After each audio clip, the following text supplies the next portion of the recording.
ஆண்டவராகிய இயேசு கிறிஸ்து இன்ப உயிர்த்தெழுந்த நாமத்தினாலே அற்புதமான சுவிசேஷ பயணத்திற்கு உங்கள் அன்போடு வாழ்த்தி வரவேற்கிறேன். நம்முடைய வாழ்க்கையில என்றுமே எதிலுமே எப்பொழுதுமே ஆசீர்வாதமாக வாழ வேண்டும் என்பது கர்த்தருடைய தீர்மானம் இல்லைங்களா? அப்ப ஆண்டவர் என்ன பண்றாரு, நம்ம முன்னால எல்லாவற்றையும் வைக்கிறார். எப்படி வைக்கிறார் பாருங்க.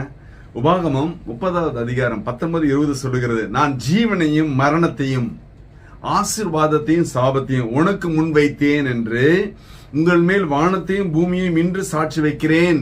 ஆகையால் நீயும் உன் சந்ததியும் பிழைக்கும்படி நீ ஜீவனை தெரிந்து கொண்டு.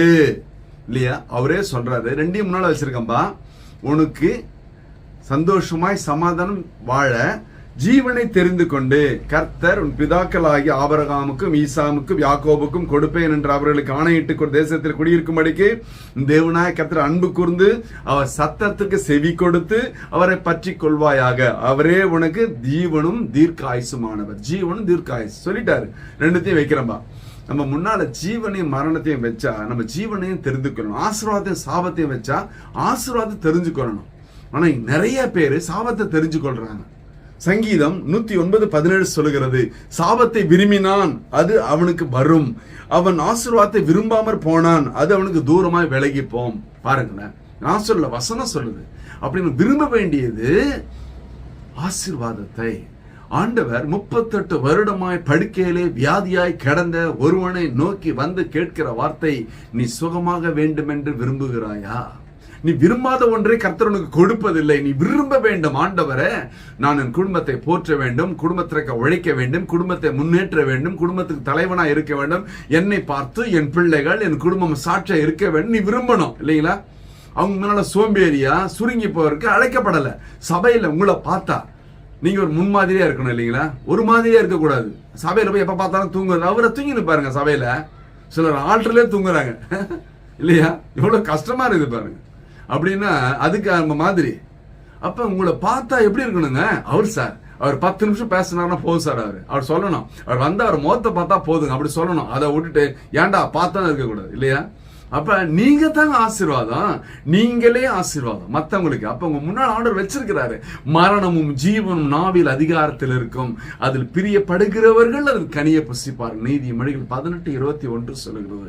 அப்படி என்றால் நம்முடைய வாழ்க்கையிலே உன் வாயிலிருந்து வருகின்ற ஒவ்வொரு வார்த்தை வல்லமை உள்ளதாய், நன்மை உள்ளதாய், மற்றவர்களை ஆசீர்வதிக்க கூடியதாய், நன்மையானது ரூபிக்கக்கூடிய வார்த்தைகளை வர வேண்டியமே தவிர அதை விட்டுட்டு குறை சொல்றது, கேரப்படுத்துறது, கேவலப்படுத்த இல்லையா?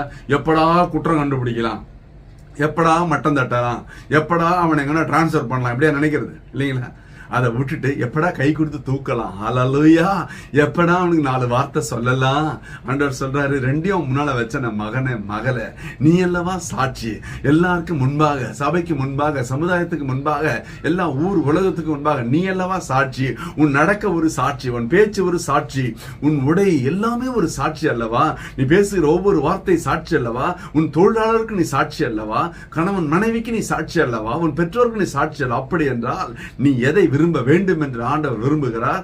ஆசீர்வாதத்தை விரும்பு, ஜீவனை விரும்பு, ஜீவனுள்ள வார்த்தைகளை விரும்பு. ஏன் என்றால் யோவான் 10:10 சொல்கிறது, நானோ ஜீவன் அளிக்கவும் அந்த ஜீவன் பரிபூர்ணப்படவும் வந்தேன் என்று சொல்லுகிறார். நீ ஜீவனை விரும்பினால் கர்த்தர் உன்னை தேடி வந்து ஆசீர்வதித்து பலப்படுத்தி கனப்படுத்தி ஸ்திரப்படுத்தி நிலை நிறுத்துவார் அல்லவா? சாட்சியாய் மாற்றுவார் அல்லவா? அதை விட்டுட்டு சாபத்தை விரும்பாதேன்னு சொன்னா குடியை கெடுக்கும், குடி நாட்டுக்கும் வீட்டுக்கும் உயிருக்கும் கேடுன்னு சொன்னா தெரிஞ்சு போய் குடிக்கிறான். Cigarette smoking is injurious to health, cigarette பிடிச்சா கேன்சர் வரும்னு சொன்ன பிறகு தேடி விரும்பி போய் குடிக்கிறான். ஏன் வேண்டாம்? சாபத்தை விரும்பாதே, ஆசீர்வாதத்தை விரும்பு. உனக்கு முன்பாக கர்த்தர் இவ்வளோ ஆசீர்வாதங்களை வைத்திருக்கிறாரு, உன் கண்களுக்கு மறைவாக இருக்கிறது. இந்த நாள் முதல் கர்த்தர் உன்னை 1000 மடங்கு ஆசீர்வதிப்பாராக. நீ விரும்புகிற பிரகாரம், நீ நினைக்கிற பிரகாரம், எண்ணுகிற பிரகாரம் அதற்கு மேலாக ஆசீர்வதிக்க கர்த்தர் வல்லமை உள்ளவர். ஒரு விஷயம் கண்களை மூடலாமா? ஹல்லேலூயா, ஹல்லேலூயா, ஹல்லேலூயா.